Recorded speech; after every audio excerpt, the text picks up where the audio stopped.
Visite de Mistura à Tindouf, le conflit du Sahara se rapproche-t-il d'une solution dans le contexte des changements régionaux et internationaux? La visite de Staffan de Mistura, l'envoyé personnel du secrétaire général de l'ONU, au camp de Tindouf intervient après sa rencontre avec le ministre marocain des Affaires étrangères, Nasser Bourita, dans le cadre d'une nouvelle tournée visant à recueillir des points de vue sur le conflit du Sahara occidental, avant de présenter son rapport tant attendu devant le Conseil de sécurité.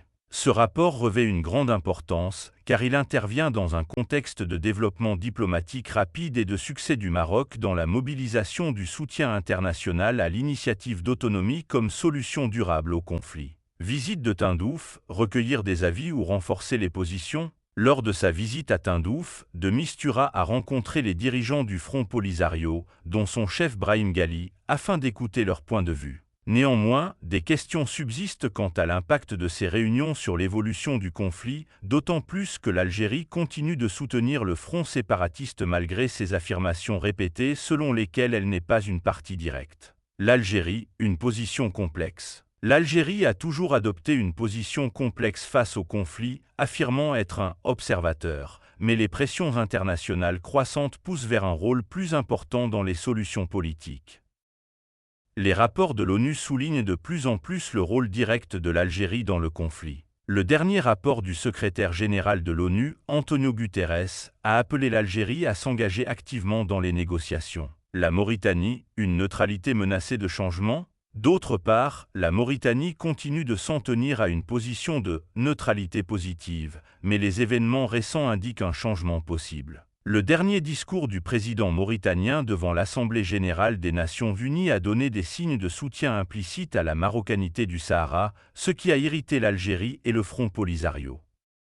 Ce changement se poursuivra-t-il et quel sera son impact sur l'équilibre régional des forces? Le Maroc, diplomatie silencieuse ou stratégie décisive? Le Maroc, de son côté, poursuit sa politique de dialogue et de solutions pacifiques, affirmant que l'initiative d'autonomie est la solution réaliste et durable au conflit. Le Maroc a renforcé sa position diplomatique avec un soutien solide de pays majeurs comme les États-Unis, la France et l'Espagne, ainsi que de nombreux pays africains et asiatiques qui voient de plus en plus l'autonomie comme une solution appropriée. Avec cet élan diplomatique, la question se pose, le Maroc pourra-t-il orienter le conflit vers une résolution pacifique ou reste-t-il encore un long chemin à parcourir pour que les parties parviennent à une solution? Conclusion, le conflit est-il en voie de résolution? La question la plus importante demeure, sommes-nous à la veille de la fin d'un conflit de plusieurs décennies ou ce cycle sera-t-il ajouté à la liste des tentatives précédentes qui n'ont pas abouti au progrès souhaité?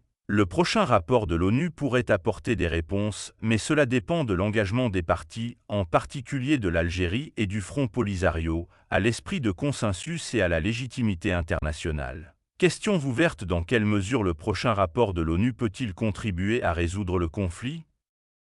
Et l'Algérie et le Front Polisario seront-ils prêts à s'engager dans un consensus international pour une solution finale et durable au conflit artificiel sur le Sahara marocain?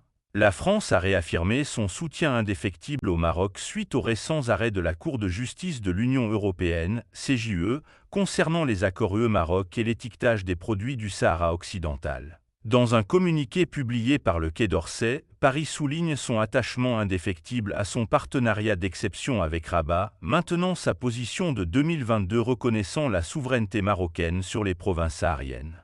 Cette déclaration intervient dans un contexte diplomatique intense. Le roi Mohamed VI participe actuellement au sommet de la francophonie et le président Emmanuel Macron effectuera une visite d'État au Maroc à partir du 27 octobre. Ces événements soulignent la volonté des deux pays de renforcer leurs liens malgré les défis juridiques posés par les décisions de la CJUE. Le ministère français des Affaires étrangères s'engage à œuvrer avec ses partenaires européens pour renforcer les échanges avec le Maroc et préserver les acquis du partenariat dans le respect du droit international.